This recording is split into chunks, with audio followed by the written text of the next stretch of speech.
So কষ্টের রংটাকে আপনি যদি বলতেন। ভালোবাসার রং যেমন এক একজনের কাছে এক এক রকম, আমার মনে হয় কষ্টের রঙও এক একজনের কাছে এক এক রকম।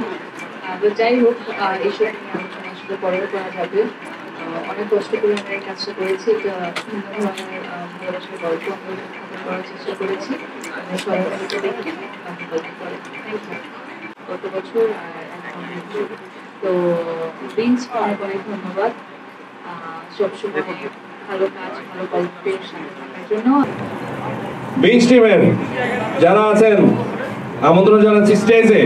ইয়েস ভাইয়া, একটু স্টেজে আসবেন। দুজনকে ফুলের বুকে সবাই একটা হাততালি দে। হাততালি কোথায়?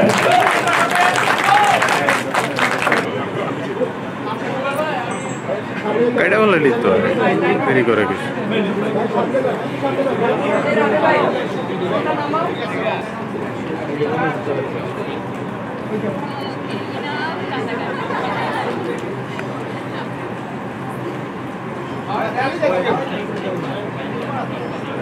ভাই